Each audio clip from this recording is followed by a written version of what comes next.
Hey everyone, welcome to video 2 of our Scholar tutorial. In video 2, we're going to be talking about projects. We are having 3 projects in the course of this 16 weeks together. 2 of those are going to be created in Scholar and in this platform. I know you're used to using Google Docs, so this is going to be a little bit of a shift. But it's very easy to use. If you can use Google Docs, you can use Creator. So there's the happy upside. Now, on the Scholar platform, you're going to notice these tabs at the top: Community, Creator, Publisher, Analytics, Event, and Bookstore. So in order to get to Creator, you'll just go ahead and click on it. Now, in advance, okay, I will be sending you invitations to start your projects. You will use those invitations to access and to queue. You won't just go in here and go into Works and start a new work all by yourself. You'll receive an invitation from me, and when you go through that invitation, when you click the About the Work tab, about the work, it will have already a rubric in here for you. It will have expectations in here for you about the first project or the second project that you're working on. It's really important, though, that you go through the invitation and not go in here and just start a new work. So these are some works that I've worked on, some projects I've worked on for my doctorate this semester. Yours aren't going to be nearly this long, but there are components of your work and my work that are going to be the same that I want to talk to you about today. Okay, the first thing is that you're going to embed media in all your projects. You'll need to embed 4 pieces of media. What does that mean? Just like in your updates in video 1, you can embed any type of media that explains your purpose, your point. So here I embedded a literal movie trailer because it helps explain a point that I'm trying to make. I've also embedded a graph that really illustrates a point I want to make. I've embedded a chart, of graphic, and I've embedded even a photo of a graphic because I couldn't find that graphic anywhere except for in print. So I took a photo, as clean a photo as I could in the best lighting I could.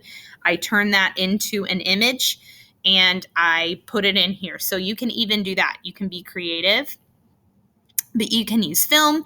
You can use videos from YouTube and from I'm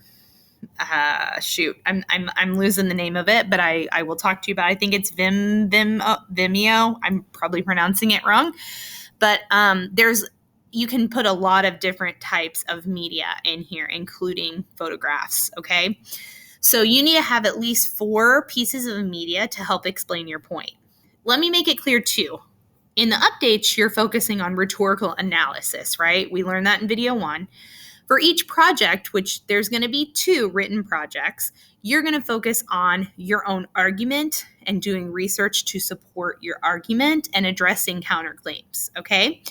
So within your argument, you're going to have 4 pieces of media. You're going to do it as an argument with sources, at least 4 sources. You're going to do it in APA or MLA formatting and citations. You can choose either one, and I will support you in developing those skills in either format. I think APA is very valuable. Many of you will use that if you go into college. And then the last thing that I want to talk to you about today is under every time you start a work using the invitation, you'll have about this work tab. And so within the project, it'll tell you the project status. Mine happens to be approved for publication, which is the final phase. It has an info tab. So it tells me the work type is a paper. This is an icon I chose and uploaded. This is the title. I added a subtitle on this one.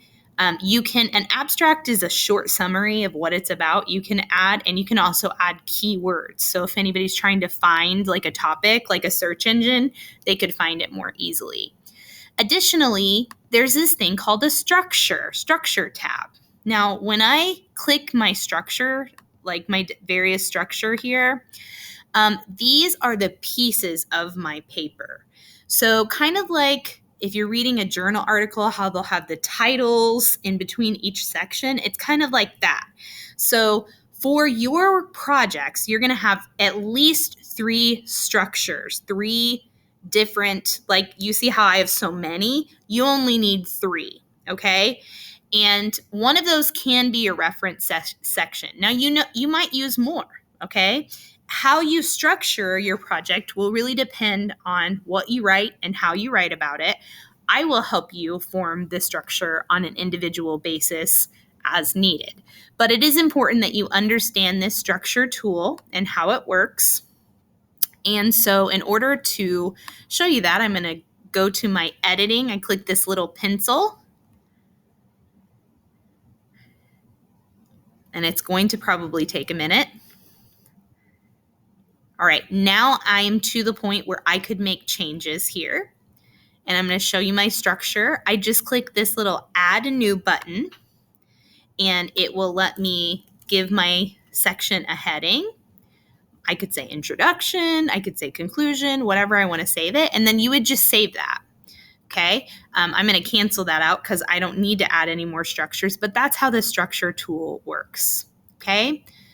In the next video, we're going to talk about the process of peer review within Scholar, and we're going to focus on this feedback tab. So we've learned about the About This Work and the Works tab and doing your project. And in the next video, we're going to talk about peer review, feedback. So you can come back to this video if you have questions or concerns, or you can come to me and talk to me in person.